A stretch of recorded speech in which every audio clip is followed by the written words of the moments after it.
Assalamualaikum, salam sejahtera bagi kita semua. Pada video kali ini, saya mewakili teman-teman kelompok akan memaparkan hasil diskusi tentang proses asesmen dan konsep pemetaan dalam sebuah komunitas. Sebelum masuk pada bahasan proses asesmen, ketahui dulu yuk, apa sih asesmen komunitas itu? Jadi, asesmen komunitas itu sendiri adalah proses mengidentifikasi kekuatan, aset, kebutuhan, dan tantangan dalam komunitas.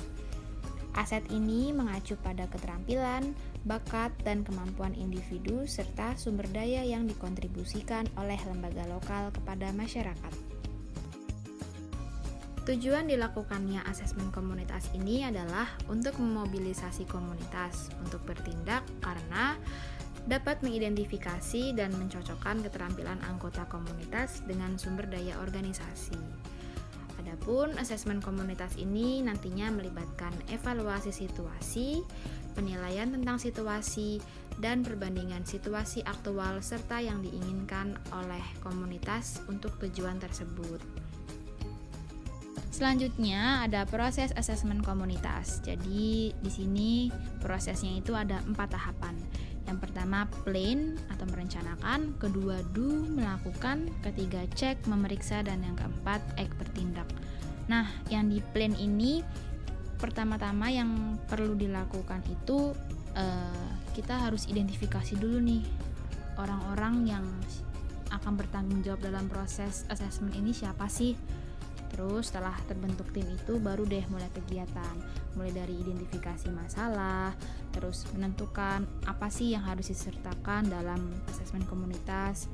Itu terkait kayak tujuan, ruang lingkup asesmen, terus tujuan dan sasaran penilaiannya seperti apa.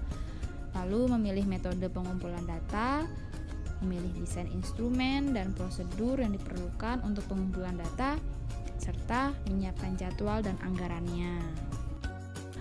Untuk yang do terkait melakukan, di tahapan ini itu seorang praktisinya sudah mulai mengimplementasikan rencana-rencananya.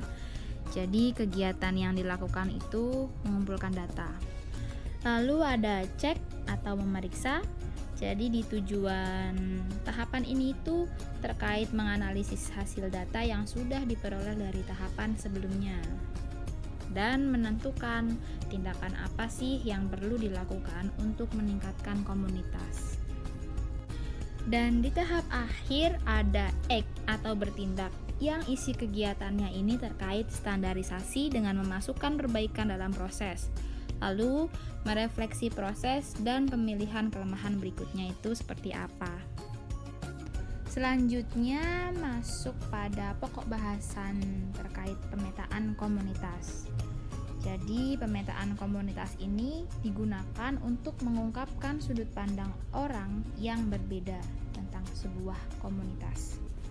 Nah, pemetaan komunitas ini berfokus pada kapasitas dan aset komunitas, yang mana keduanya ini sering kali diidentifikasi berdasarkan fokus maupun masalah apa yang sedang dialami. Tujuan dari pemetaan komunitas adalah yang pertama, mengidentifikasi pengguna peserta serta akses ke sumber daya komunitas. Yang kedua, membandingkan persepsi tentang pentingnya berbagai sumber daya komunitas. Dan yang terakhir, mengidentifikasi kebutuhan peserta. Adapun aktivitas yang dilakukan dalam kegiatan bagi individu adalah menggambar peta komunitas mereka, lalu menandai poin penting dan mencatat seberapa sering mereka mengunjungi tempat tersebut. Sedangkan bagi tim fasilitator, kegiatannya adalah setiap satu orang ini memimpin diskusi tentang peta dan sebagian mencatat diskusi tersebut.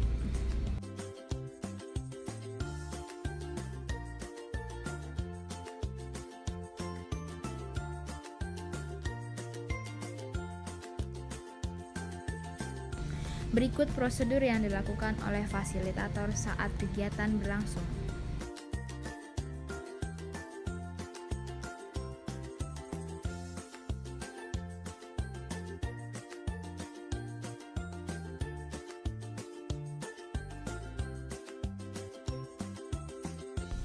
Untuk variasinya, coba mintalah kelompok berkeliling komunitas sebelum menggambar peta mereka. Lalu, di akhir kegiatannya, letakkan selembar kertas kosong di sebelah setiap peta, agar peserta tersebut dapat memberikan komentar pada peta satu sama lain.